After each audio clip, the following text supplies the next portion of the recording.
안녕하십니까. 3세션의 사회를 맡은 경기도 사회적경제과장 김미성입니다. 이번 세션의 주제는 소상공인 해법의 열쇠, 사회적 경제입니다. 코로나19로 인해 소상공인 분들은 지금 큰 어려움에 직면해 있습니다. 앞으로 우리 지역 경제를 지속 가능하도록 활성화해 나가려면 이분들의 역할이 매우 중요합니다. 소상공인 문제 해결에 있어서 사회적 경제는 어떤 해법을 제시할 수 있을까요? 이번 세션에서는 소상공인 문제 해법을 사회적 경제 방식으로 고민해보는 시간입니다. 주제 발표와 토론을 맡아주실 분들을 소개해드리겠습니다. 발표는 경기도 사회적 경제 정책 추진단 소상공인 분과 위원장이시면서 쿱차이즈 연합회 회장이신 정창윤 회장님께서 맡아주시겠습니다. 패널 토론은 서인형 쿱스 프랜차이즈 대표님, 신기동 경기연구원 박사님, 그리고 얼마 전까지 경기도 시장상권진흥원 원장을 역임하신 임진 전 원장님께서 해주시겠습니다. 먼저 정창윤 회장님의 주제 발표가 있겠습니다. 방금 과장님한테 소개를 받은 정창윤입니다. 지난 5개월 동안 저희 소상공인 분과위원으로 활동해 주신 많은 분들과 그리고 우리 소상공인 사회적 경제 소상공인 정책에 참여해서 FGI나 이런 데 참여해서 같이 정책을 제안해 주신 많은 분들 덕택에 몇 가지 정책을 제안할 수 있게 된 것을 영광으로 생각하고 있습니다. 소상공인 관련된 정책은 사회적 경제 말고도 많이 진행되고 있습니다. 그 부분을 이미 가지고 있는데 왜 소상공인을 사회적 경제에서 다루어야 되느냐라는 질문에 답하면서 발표를 시작하고자 합니다. 세부 과제나 이런 내용을 이야기하기 전에 정책의 배경부터 좀 설명을 드리고자 하는데요. 대한민국의 소상공인은 약 300만 사업체를 운영하고 600만 명이 근무하는 대한민국의 주력 사업에 속합니다. 그런데도 불구하고 경기도도 마찬가지죠. 경기도도 68만 사업체에 150만 명 가까운 사람들이 여기에 종사하고 있는데 이분들의 형편이 지금 우리 과장님 말씀해 주셨다시피 코로나 사태의 격차가 벌어져 가고 있습니다. 소상공인들은 자신이 노동을 할 뿐만 아니라 그 사업을 하기 위해서 투자도 한 사업가인데 노동만으로 벌어들이는 소득보다도 20%나 모자라는 소득을 가지고 있고요. 이러한 부분은 구조적으로 안착화되어서 생계형 업종에 소상공인이 과밀화되어 있고 가장 치명적인 것은 폐업이 지속되고 있다는 겁니다. 100개의 소상공인이 창업을 하면 5년 내에 90개가 폐업되고 있는 아주 안타까운 현실이 대한민국 소상공인, 특히 경기도도 마찬가지로 이런 소상공인의 경제 상황이 되겠습니다. 다음 페이지. 소상공인 관련된 국내 정책들을 좀 정리를 해보면 소상공인의 자생력을 강화하기 위해서 창업, 성장, 퇴로, 그리고 특정 대상별로 지원하는 제도들을 중앙정부, 경기도 할 것 없이 많이 시행을 하고 있습니다. 다음 페이지 보시면 경기도의 정책만 하더라도 우리 이재명 지사께서 선거 과정에서 공약으로 내걸으셔서 만드신 경기시장상권진흥원의 출범을 비롯해서 소상공인에 관한 사회적 경제가 아닌 정책들도 이미 많이 시행되고 있습니다. 특히 최근에 코로나 사태로 인해서 지역화폐 같은 것은 많이 주목받고 있는 성공적인 정책이라고 할 수 있겠습니다. 소상공인에 관련된 우리나라뿐만 아니라 해외 정책도 독일이나 미국이나 유럽연합들에 많이 시행되고 있는 정책들이 있는 게 현실입니다. 다만 해외 소상공인 정책은 성공을 좀 거두어서 특히 유럽 쪽은 성공을 거두어서 소상공인들이 폐업에 직면하지 않고 규모화를 이루면서 소기업으로 발전해 나가는 경로를 가지고 있다는 것을 저희가 이번 5개월 과정을 통해서 확인할 수 있었고요. 다음 페이지를 보시면 최근 2012년 협동조합 기본법이 마련되고 난 뒤에 우리나라에서도 소상공인을 소상공인 자체로만 보지 않고 협동조합을 통해서 조직화, 협업화, 공동사업을 지원함으로써 지속적으로 지원하려는 노력을 해오고 있습니다. 그 내용은 전통시장법이라든가 유통산업발전법, 소상공인 보호 및 지원에 관한 법률 등을 통해 가지고 다양한 노력을 해오고 있는 게 정책적인 현황입니다. 다음 페이지 보시면 그럼에도 불구하고 2012년 협동조합 기본법이 생긴 이래로 현재 통계가 나와 있는 2016년 말 기준 통계를 보면 경기도에 소상공인 협동조합만 1,744개 2018년 기준입니다. 가 설립되어 있습니다. 이렇게 많은 소상공인 협동조합이 설립되어 있음에도 불구하고 조합원 1인당 이 1,744개에 포함되어 있는 소상공인 협동조합의 조합원들은 1인당 평균 출자금을 77만 원을 냈다는 통계를 보이고 있습니다. 그리고 이 1,700여 개의 협동조합이 직원을 고용하고 있는 비율은 24.5%밖에 안 된다는 겁니다. 나머지 75% 정도는 직원조차 고용 못하는 영세한 소상공인 협동조합으로 남고 있다는 겁니다. 이 부분은 요약해서 말씀드리자면 소상공인 5명 이상이 모여서 협동조합을 만들어서 또 다른 소상공인인 협동조합을 만들었다. 이렇게 요약할 수 있겠습니다. 소상공인이 우리 사회에서, 우리 경제 영역에서 경쟁력을 잃고 어려워진 이유는 규모화, 전문화, IT화에 뒤처져서 그런 것이라고 분석들을 하고 있는데요. 그 규모화를 이루기 위한 협동조합조차도 아직 소상공인 규모보다 오히려 더 작은 규모로 운영되고 있는 것이 현실입니다. 이러한 배경, 소상공인에 관한 지원 사업들이 소상공인 자체에 대해서 지원을 하다 보니까 지원 혜택이 지속적이지 못하고 새로운 그 규모화, 전문화, IT화를 달성해 나가면서 자체 경쟁력을 확보해 나가는 데 실패하고 있는 지점이 사회적 경제가 소상공인을 애써 들여다보려고 하는 원인이라고 할 수 있겠습니다. 저희 소상공인 분과에서 정책을 마련할 때 개선하고 싶었던 과제를 몇 가지 제시를 했습니다. 첫 번째로는 소상공인의 가장 큰 어려움인 영세한 창업, 그리고 준비되지 못한 창업, 그로 인한 조기 폐업, 이 손실이 가장 큰 개선해야 될 과제다라고 생각을 하게 되었고요. 그 다음에 현재 있는 지원 정책들은 소상공인에 대한 개별 지원 정책 중심으로 짜여져 있다 보니까 지속적이거나 사업의 내실화가, 지원 사업의 내실화가 부족한 현실, 정책 현실을 개선하는 부분, 그리고 소상공인의 특징 중에 하나가 산업정책과 함께 복지정책을 함께 추구해야 되는 특징을 가지고 있다는 점, 그리고 지역 상인 중심으로 조직화를 추진한 부분이 있어서 규제 관리나 조직 방법에 있어서 업종 중심의 조직 방법을 통한 상권을 보호하는 것, 이런 부분, 그리고 이제 혁신 성장을 할 수 있는 정책이 좀 부족했던 것 아니냐 하는 문제의식을 좀 가지게 되었고요. 마지막으로 이런 부분들을 해결할 수 있는 수단으로 조직화를, 규모화 조직화를 통한 사업 개선 정책을 과제로 삼았습니다. 이러한 과제들을 달성하기 위해서 사회적 경제 기반의 해결 방안을 요약해서 한 가지로 제안을 드렸습니다.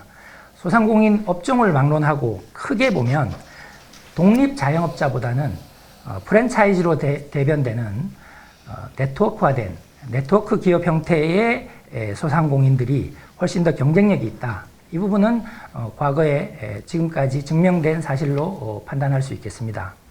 다만 프랜차이즈가 우리나라 소상공인에 기여한, 소상공인 생태계에 기여한 부분이 많지만 최근에 많이 이슈화되었던 갑질 문제, 그 다음에 이익의 독점, 불공정 거래, 본사와 가맹점 간의 목표 불일치 문제 이런 부분들을 드러내어서 사회 문제를 일으킨 것도 또한 현실입니다. 그래서 저희는 이 프랜차이즈의 이러한 순기능을 받아 안고 나쁜 이런 문제점들을 해소할 수 있는 방안으로 해외에 발달되어 있는 프랜차이즈 협동조합, 프랜차이즈를 협동조합화하는 것, 그리고 협동조합이 프랜차이즈 방식으로 사업하는 것을 포함하는 프랜차이즈 협동조합 형태로서의 업종 네트워크 사업체로서의 협동조합을 추구하는 것이, 즉 이러한 부분이 사회적 경제 방식인데요. 협동조합 방식인데요. 이러한 부분을 우리 경기도 소상공인 사업 영역에 도입하도록 함으로써 사회적 경제 방식으로 소상공인들이 경쟁력을 상실하고 어려워지고 있는 부분들을 극복할 수 있도록 도움을 주자, 이런 방향을 설정하였습니다. 그래서 이 방향으로 어떤 목표를 달성할 것이냐, 이제 소상공인의 삶의 질을 개선하고 소상공인들이 소기업으로 성장할 수 있는 방향, 그리고 두 번째는 소상공인 창업이 규모화된 창업으로 일어날 수 있고 실패하지 않는 신중한 창업이 될 수 있게 지원하는 시스템, 그리고 세 번째로 소상공인 업종 조직화를 통해서 지속 가능성과 성장 가능성을 촉진하는 것, 네 번째로 소상공인 경영을 체계화하는 것, 그리고 지원의 전문성을 강화하는 것, 이 부분 네 가지를 이번 경기도 소상공인 사회적 경제 정책의 목표로 설정하였습니다. 추진 전략은 개별 사업 아이템에서 말씀을 드리도록 하겠습니다. 다음 페이지. 단기적인 목표로 100명씩 모이는 소상공인 협동조합 100개를 육성하여 그 소상공인 10,000명과 그 종사자 30,000여 명에게 폐업하지 않는, 우리도 경제 이익을 담당하면서 자신의 발전 그리고 경제적 참여를 공정하게 누릴 수 있는 이러한 목표를 설정하고, 이 목표를 달성하기 위한 소상공인을 위한 대기업인, 여기서 중요한 건 대기업이 되겠습니다. 소상공인을 위한 5명 모인 소상공인에 1명도 고용 못하는 소상공인인 협동조합이 아니고 대기업을 지향하는 중견기업 정도 되는 협동조합 100개를 만드는 경기도 정책을 제안 드리는 바입니다. 저희가 육성하려고 하는 경기도 정책으로 육성했으면 좋겠다고 제안 드리는 경기도 소재 소상공인이 참여하는 경기도 협동조합은 크게 두 가지 유형으로 나타날 거라고 보고 있습니다. 소상공인 협동조합과 소상공인들의 프랜차이즈 협동조합 형태가 될 것인데요. 육성 방향은 업종별로 조직화 규모화하겠다. 규모화는 100명 정도 모이는 사업체 100개가 연합하는 협동조합, 이런 규모화를 의미합니다. 5명, 10명 정도의 규모화가 아니고요. 그리고 협동조합을 통한 소상공인 경영의 전문성을 높일 수 있고 기업가 정신을 갖춘 작은 기업가인 소상공인의 창업, 협력, 성장을 지원하는 그런 협동조합, 그리고 소상공인에서 소기업으로 성장하도록 하고, 소상공인은 소기업으로 성장하면 100명이 모인 협동조합은 대기업으로 성장할 수 있는 그런 네트워크, 대규모 네트워크를 지향하는 방향의 지원 정책을 운영하기를 바랍니다. 세부 과제를 한 5가지 정도 제시했는데요. 첫 번째로는 코로나 사태 이전에 마련된 정책인데요. 지금은 사실 이 휴가 문제보다 매출 문제가 더 시급한 상황이 되어버렸습니다만, 코로나 사태를 극복하고 우리 소상공인들이 사는 모습을 보시면, 과거에 사는 모습을 보시면, 소상공인을 창업하면, 식당 창업하고 나면, 가게 창업하고 나면 1년 365일 쉬는 날이 없습니다.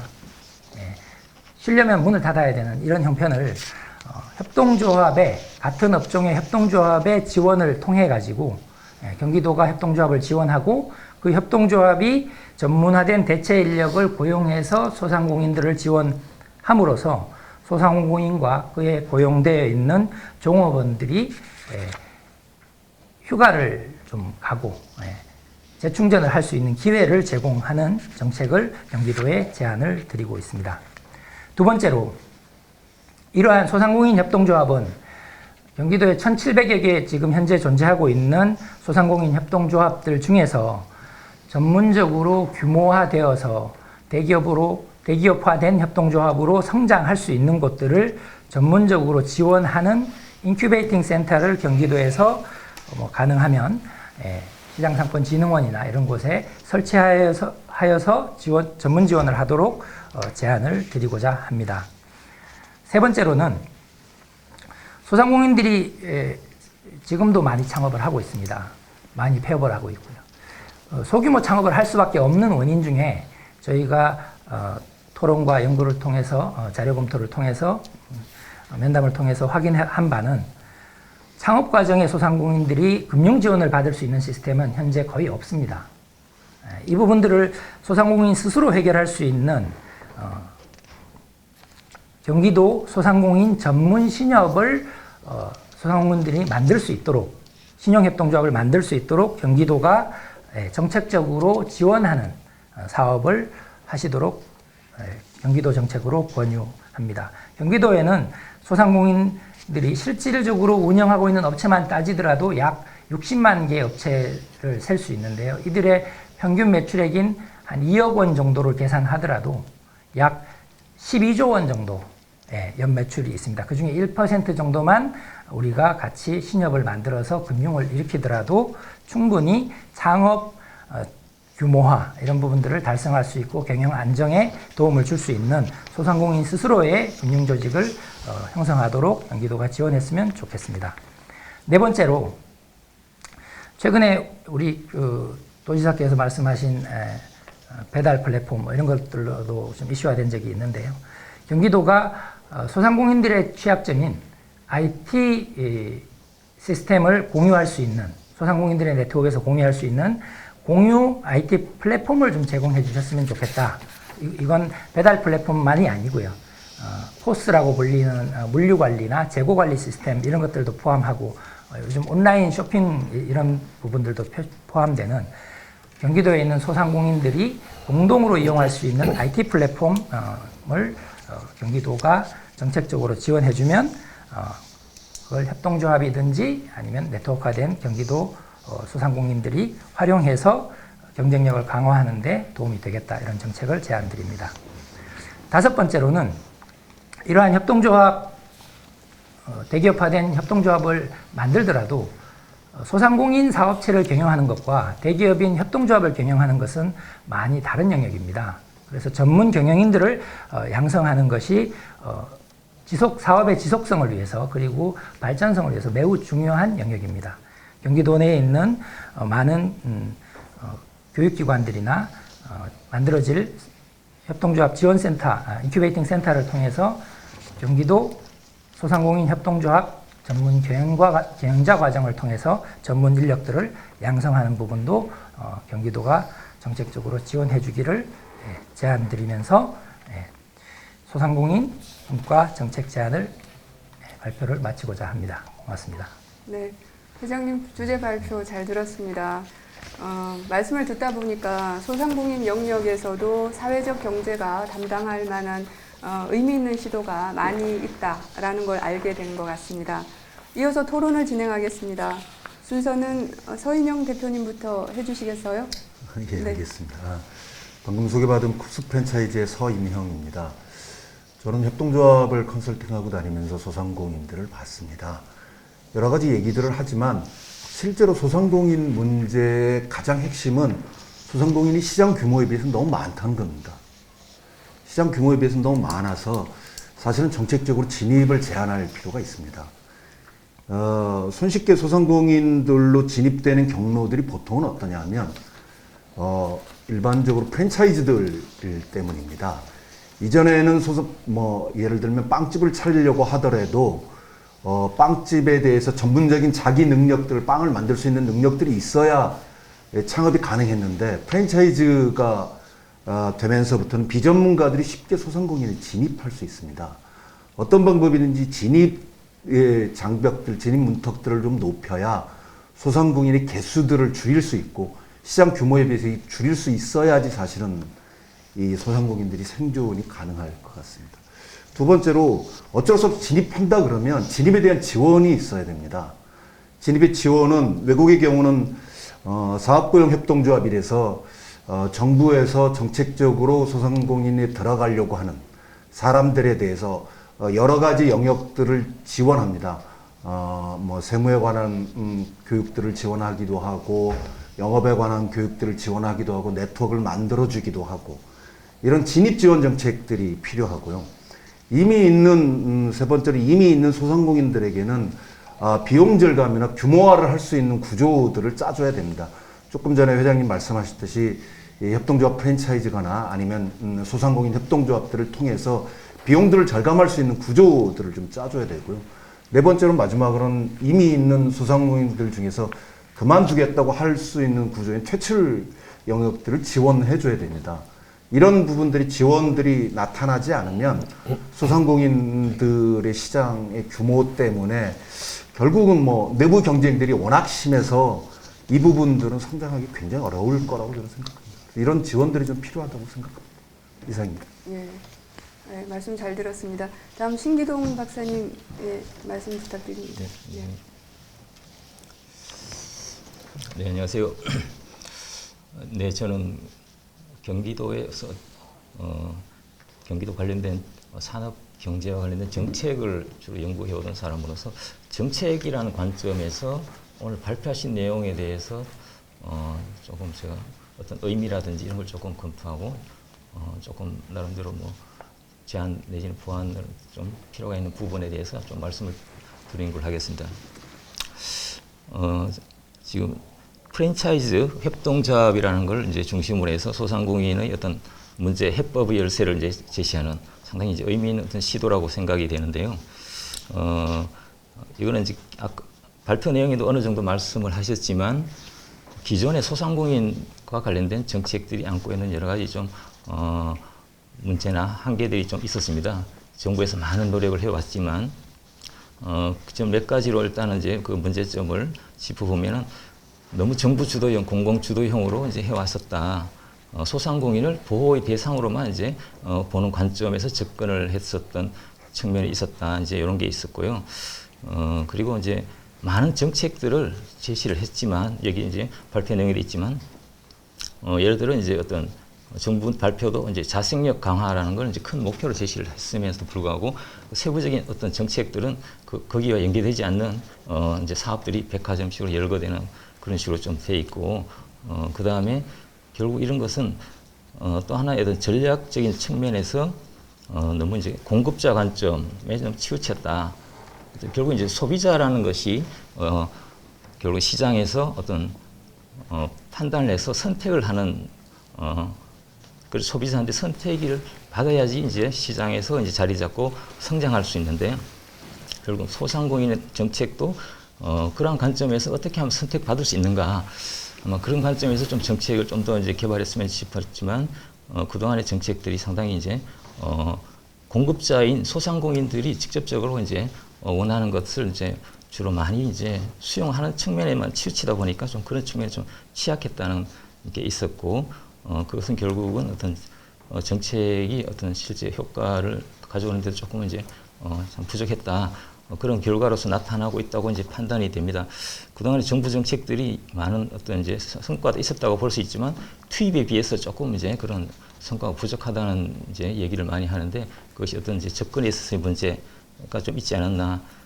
그런 관점에서 오늘 이제 제시한 어떤 프랜차이즈라는 관점 그리고 이제 협동조합이라는 관점 이걸 중심으로 접근하는 게 상당히 의미가 있다. 프랜차이즈라는 것은 어떤 시장에서 상당한 어떤 경쟁력을 가지고 살아남을 수 있는 오늘 이제 토픽이 사회적 경제라고는 하지만 소상공인은 어쨌든 시장 경제 속에서 살아남아야 되는 것인데 시장 경제 속에서 아무래도 이제 소상공인 개별적인 어떤 노력보다는 어떤 조직화된 어떤 노력, 규모의 경제가 이제 필요한데 특히나 프랜차이즈적인 방법이라는 게 상당히 이제 효과가 있다는 것을 이제 앞에도 말씀을 하셨지만 그런 방법을 통해서 가고 그 다음에 이제 프랜차이즈이지만 그것이 또 결국 어떤 그냥 자본의 논리가 아니고 어떤 이제 사회적 경제라는 관점에서 그것이 이제 상생의 어떤 관점 이런 것이 같이 가미된 형태라는 것이 어떤 프랜차이즈 협동조합이 상당히 가지는 어떤 의미가 있다고 이제 생각을 합니다. 그런 것이 이런 접근이 이제 기존의 정부 주도형이라든지 어떤 그런 어떤 정책의 패러다임을 상당히 좀 많이 대체하거나 보완할 수 있는 하나의 대안이 될 수 있다. 그런 점에서 좀 의미가 있다는 생각이 들고 이런 것이 이제 프랜차이즈 협동조합의 정책이 이제 구체적으로는 이제 어떤 규모 측면에서 결국은 이제 아까 이제 대기업 말씀하셨지만 대기업이 주로 잠식하고는 시장에 있어서 대응할 수 있는 역량을 소상공인들이 이제 좀 더 키울 수 있지 않을까. 그리고 소상공인 개별적으로는 할 수 없는 특히나 혁신이 중요합니다. 시장이 계속 변해가기 때문에 거기 대응할 수 있는 혁신이라는 것은 개별적인 노력보다는 어떤 프랜차이즈화돼 있어 거기 어떤 전문 인력이라든지 그런 것들을 갖추고 했을 때보다 어떤 혁신이 빠르게 이제 할 수 있다. 그런 측면이 있고 또 하나가 지금 이 코로나와 관련된 이제 측면에서 제가 더욱 이제 이런 프랜차이즈나 협동조합의 어떤 의미가 좀 크다고 생각을 하는 게 요즘 말하고 있는 어떤 회복 탄력성 뭐 이런 얘기도 하고 있습니다. 대기업들은 이런 위기 상황에서 어떤 고용을 줄인다든지 아니면 뭐 자기 가지고 있는 뭐 부동산을 판다든지 해서 일단 살아남을 수가 있습니다. 이제 규모를 줄인다든지. 근데 소상공인은 규모를 줄일 수도 없습니다. 그래서 살아남을 수 있는 방법이 개별적으로는 사실 힘들기 때문에 폐업을 할 수밖에 없는 그런 경우가 많은데 결국은 이제 어떤 프랜차이즈라든지 어떤 협동조합을 통해서 어떤 이제 조직화되어 있을 경우에 이제 어떤 서로가 도와가면서 이제 힘든 어떤 이제 조합원들에 대해서 조금 이제 버틸 수 있도록 이제 하는 여러 가지 수단이 가능하다. 그게 오늘 제안한 어떤 과제 중에 이제 그런 것이 포함되어 있습니다. 어떤 이제 금융적인 측면에서 자조금융 같은 그런 것들이 이런 이제 프랜차이즈 협동조합을 통해서 결국 이제 위기 상황을 넘기는 데서도 이제 소상공인에게 의미가 있는 어떤 그런 어떤 하나의 방법이다. 뭐 이런 측면에서 상당히 의미가 있다고 생각을 하고요.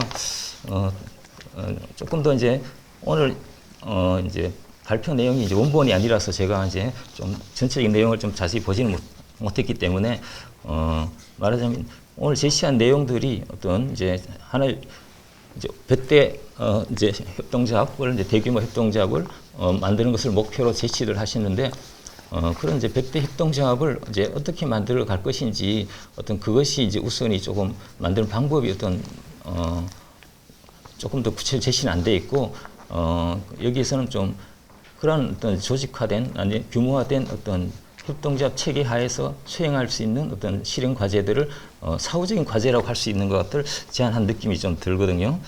그래서 이제 사실 선결 과제가 그렇게 대규모의 어떤 조직화된 협동조합을 어떻게 만들 것인가 그 과정이 중요한데 그것이 이제 경기도에 아마 던져준 아마 하나의 숙제라고 할 수 있을 것 같습니다만 그동안에 협동조합이 소상공인 협동조합이 많이 이제 숫자로는 많이 이제 늘었지만 이제 그 성과가 내지는 이제 부족하다 이런 말씀들을 하셨는 게 결국 어떤 협동조합이라는 게 성공적인 사업 모델이 결국은 제대로 이제 있고 그것을 중심으로 해서 이제 결국은 이제 확장돼 나가야 되는데 이 100대 프랜차이즈 협동조합을 만들 때 과연 누가 성공적인 사업 모델을 가지고 그리고 전문성 있는 어떤 이제 인력을 이제 영입을 해서 계속 확장성 있게 키워나갈 것인가 그런 체계를 어떻게 만들 것인가 이게 이제 참 선결 과제일 것 같은데 이 부분에 대해서 제가 지금 원본을 확인을 못했지만 좀 더 여기도 좀 더 제안을 해주시면 좋을 것 같습니다. 네, 마치겠습니다.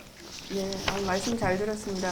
저희 경기도에서도 소상공인 과도 있거든요. 과에서 소상공인 지원 정책을 꾸준히 펴왔어요. 그리고 저희 사회적 경제과에서도 지금 말씀하신 프랜차이즈 협동조합 지원 사업도 있습니다. 그런데도 불구하고 이제 좀 저희가 성과 중심으로 접근한 건 아닌가 이런 반성을 좀 하게 되는데요.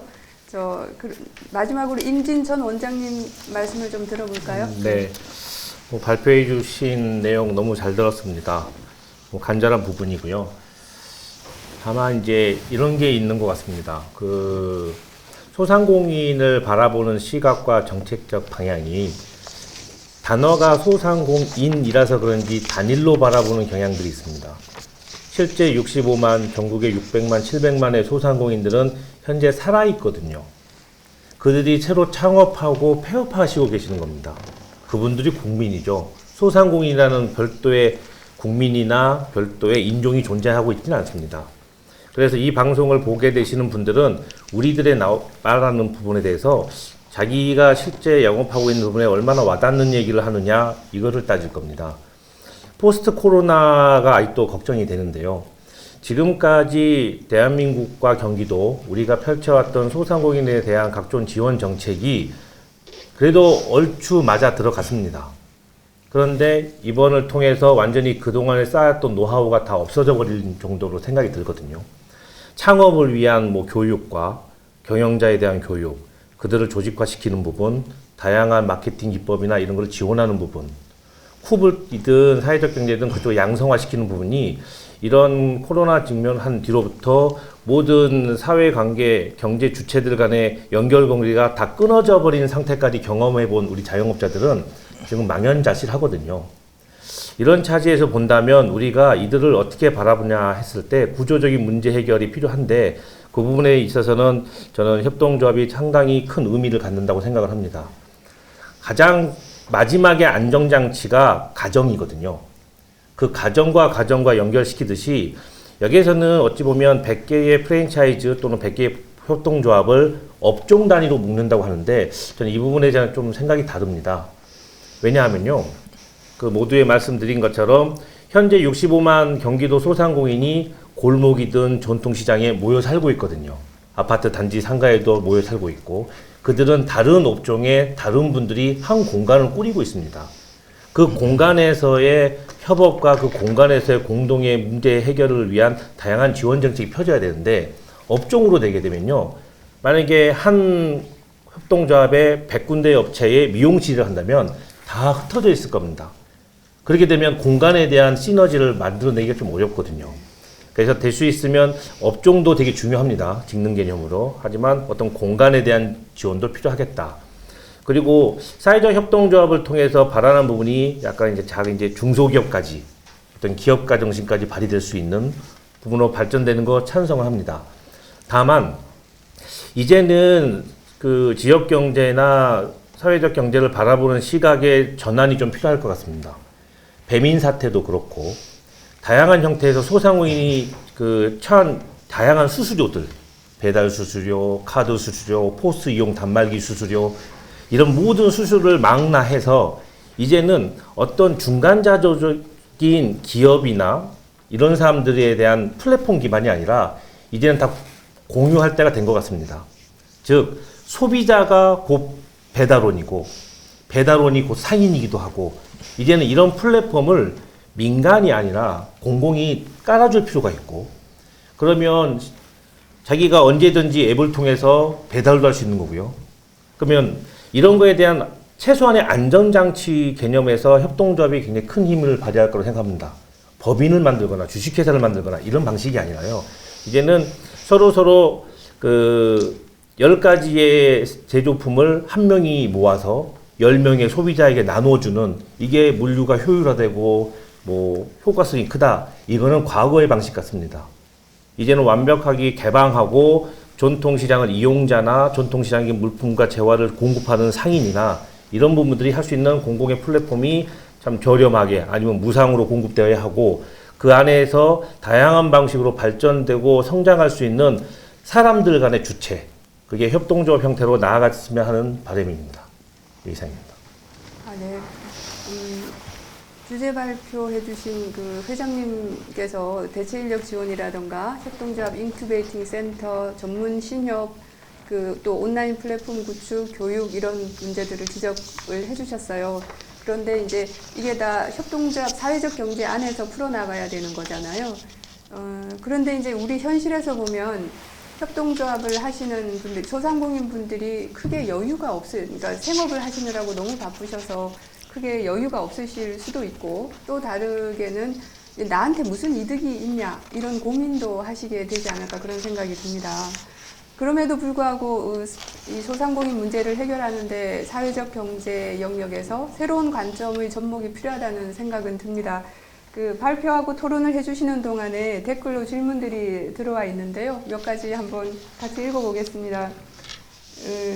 여기 윤써니라는 님께서 소상공인과 협동조합을 바라보는 시각이 너무 정부에 의지하고 지원금만을 바라보는 것 같다. 이것을 어떻게 극복할 수 있겠는가?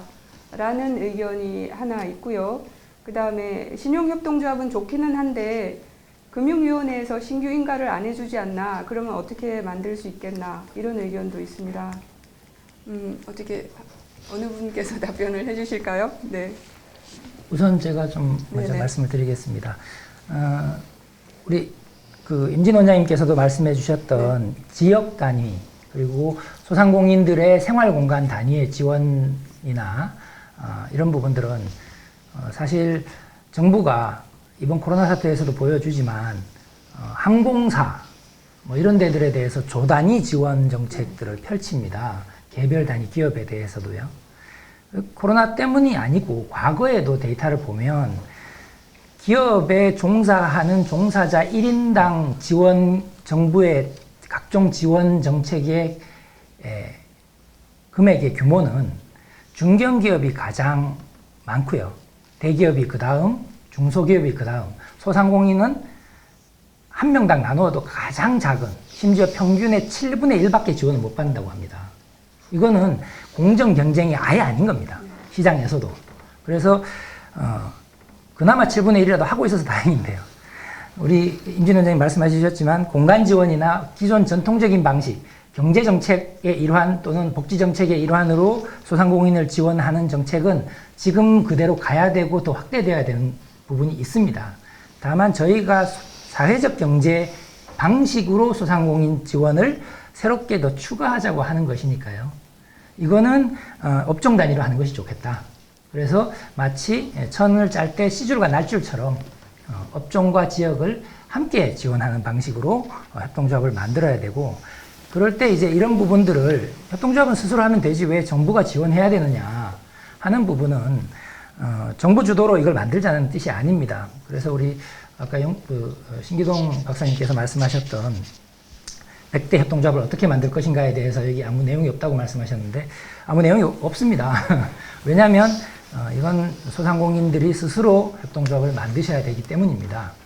협동조합은 스스로 만들어지지 않으면 협동조합이 아니고 정부 주도로 만들어진 협동조합들은 과거 관치경제에서 보여줬던 공공기관과 같은 특성을 보이는 그런 협동조합의 변질이라고 하는데요. 변질이 나타나게 되어 있습니다. 그래서 이 정부 주도로 이런 협동조합을 만들자는 것이 아니고 경기도의 정책으로 이런 협동조합을 규모 있게 만들려고 하는 곳들이 1,700여 개의 시도가 이미 있으니 그 중에서 규모화할 수 있고 성장해서 우리 경기도에 있는 소상공인들한테 도움이 될 수 있도록 주도적인 규모화할 수 있는 100군데를 지원하자.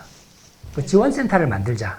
그걸 지원할 때 필요한 금융기관으로 신협도 스스로 만들 수 있도록 정책적인 지원을 해주자. 이런 부분들을 제안 드린 거고요. 신협 같은 경우에 신협을 잘 아시는 분이 질문하신 것 같아요.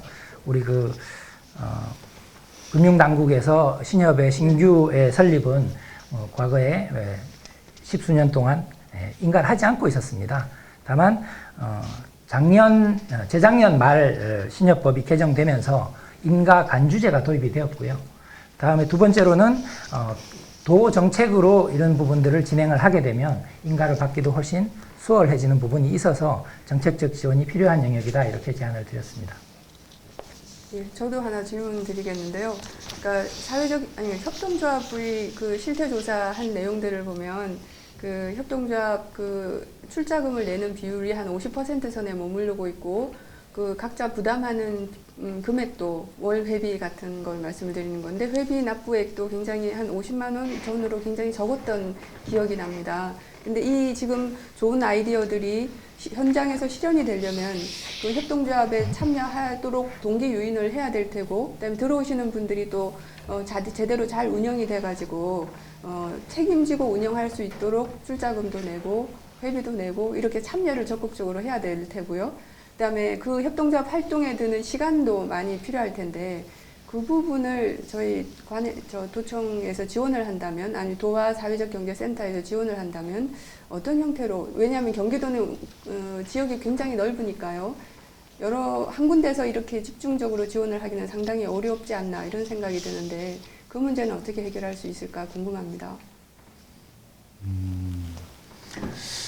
글쎄 이제 그 문제를 어떻게 해결할 수 있을지는 사실은 큰 아이디어나 이런 것들이 있지는 않습니다. 지금 말씀하셨을 때.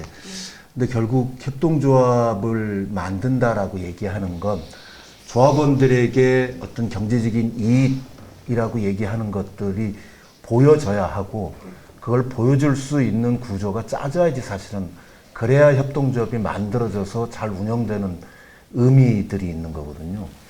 근데 지금은 물론 이제 조금 전에 질문에서도 정부의 의지, 지원금을 바라본다 이런 것 때문에 협동조합이 지금 초기에는 그렇게 만들어진 경우들이 있습니다. 그거야 뭐 초기에 이제 숫자 양적인 확장을 하기 위해서, 또는 많은 사람들이 협동조합이 무엇인지 경험해 보기 위해서 만들었던 건데, 이제는 그런 양적인 확장이 아니라 질적인 확장들이 필요하고, 경제적으로 사회적으로 자기에게 이익이 되는 구조들을 짤 수 있는, 그래서 실제로 아까 규모화를 해야 된다라는 것들이 그런 의미들을 갖는 것 같습니다. 큰 규모가 되면 사실은 소상공인들한테 다들에게 비용 절감을 할 수 있는 구조들을 짤 수 있을 겁니다. 그렇게 되면 좀 나을 것 같은데. 저도 의견을 좀 드리면요. 네. 자영업자에게 협동조합이 아름답게 굽는 거라는 생각을 갖게 하는 것 같습니다. 아까 현실을 다 말씀해 주신 것 같아요. 여유가 없다. 별 이득이 없다. 그게 현실 같거든요. 딱 보기에는 우리끼리 잘 모여가지고 같이 한번 해보자. 이게 참 아름다운 얘기인데, 근데 이게 굽는다는 결과로 몇 달 내에 나와버리는 겁니다. 그래서 소상공인에 대한 준비, 자영업에 대한 준비가 좀 철저하고 진입장벽 얘기도 나오고 하는데, 협동조합조차도 그래야 된다고 생각합니다. 좀 이를테면 공동의 상품을 포장을 포함해서 만들어내고 공동의 판매가 수익과 매출로 이어지게 만들 수 있는 명확한 게 필요합니다. 아니면 매출이 아닌 비용의 절감이 명확해야 됩니다. 그게 소상공인 영역입니다. 우리가 협동조합은 다양한 영역과 다양한 주체들이 존재할 수 있지만, 우리가 바라보는 오늘 주제의 포커스는 어디까지나 영세 자영업자들이 많은 이 영역이기 때문에 그대의 실질적인 이득이 있어야만 자기네들도 거기에 대한 투자를 할 여력이 있을 겁니다. 근데 거기까지 이끌어내기가 어려운 거죠. 그래서 협동조합 기본법도 5인으로 막아주신 거거든요. 그런 걸 종합적으로 볼 때는 자영업자의 목소리를 기울이되 여전히 그 정부 주도의 지원 정책이 진행되고 있다는 거 부인하지 못하겠습니다. 하지만 아직까지는 아주 그 기본적인 수준에서의 영리 활동만을 연계하시는 거지, 정책단까지 그 목소리가 전달되지 못하고 있는 것도 현실입니다. 그래서 계속 이러한 장이 실제 현장의 목소리가 좀 더 어려운 주제 같지만 협동조합이 그렇게 어렵지 않다라고 하면서 우리가 좀 더 다가가야 할 사항이지, 스스로 깨우쳐서 그걸 뚫고 나오기를 바라야 하는 것은 좀 어려움이 있을 거라고 생각합니다. 네. 말씀을 들을수록 저희가 여태까지 추진해 온 사업들을 한번 다시 돌아보고, 지금 말씀하신 것처럼 아름답게 굽는다, 이런 내용들을 네, 어떻게 현실에서 실현해야 될까, 그런 고민을 하게 되는 것 같습니다. 패널분들의 말씀과 여태까지 나온 내용들을 종합해서 회장님께서 한번 정리 말씀을 해주시겠습니까? 네, 아름답게 굶으면 안 되죠. 아름답게 돈 벌어야 됩니다. 제가 이제 지금 직장 이전에 이 연합회를 같이 만들게 된 보리네 협동조합이라는 곳에 이사장직을 한 2년 했었는데요. 그 보리네 협동조합은 고깃집 사장님들 20분이 전국에 보리네 생고기간이라는 고깃집을 공동으로 운영하는 협동조합입니다. 다행히 이제 뭐가 먼저냐가 좀 어렵긴 합니다. 해보니까 부담을 늘리는 것과 혜택을 더 받고 경제적인 성공을 거두는 것이 닭이 먼저냐 달걀이 먼저냐처럼 보이지만 협동조합에서는 그게 언제나 조합원들의 참여가 먼저였습니다. 200년 역사에 안 그런 적이 없었던 것 같고요. 그걸 할 때 약간의 그 편의성을 증진시켜주고 비용을 약간 거들어주는 정도의 지방정부나 정부의 정책이 도움이 되는 것이지 스스로 보린협동조합 같은 경우는 그 사장님들이 그 조합원님들이 스스로 자본금을 모으고 그리고 월 회비 아까 말씀하셨는데 회비라고 하기에는 너무나 큰 금액입니다. 평균 한 달에 350만 원씩 내시거든요. 그래서 20분 정도가 내시니까 그 돈을 가지고 협동조합을 규모 있게 운영하고 거기서 경제적 이익도 뭐 고기를 공동 구매하니까 생기겠죠. 그리고 또 여기 제안 드렸던 휴가제 같은 경우 실제로 3년 정도 지금 시행을 하고 있습니다. 사장님들이 휴가 가셔도 본사의 인력이 대체를 하기 때문에 영업은 지속되고 편안하게 1년에 한 번 정도는 가족 여행을 다녀올 수 있는 그런 아름답게 굶지 않는 협동조합도 가능하다. 아름답게 돈 버는 협동조합이 우리 경제의 풀뿌리로만 남게 하지 않고 튼튼하게 나무 뿌리로 성장하게 하는 그런 계기가 될 것이다. 이렇게 믿고요. 협동조합이 소상공인 문제를 다 해결하지는 않을 것입니다. 일부 해결하고 한 방향을 제시하는 사회적 경제 본래의 취지 그대로 경제 문제는 시장이 해결해야죠. 일부는 보완할 수 있다. 이렇게 제안 드리면서 저는 말씀을 마칠까 합니다. 네, 시간이 거의 다 된 것 같습니다. 소상공인 정책에 있어서도 사회적 경제가 함께하면서 새로운 혁신의 길을 찾을 수 있기를 바랍니다. 이것으로 모두 마치겠습니다. 감사합니다.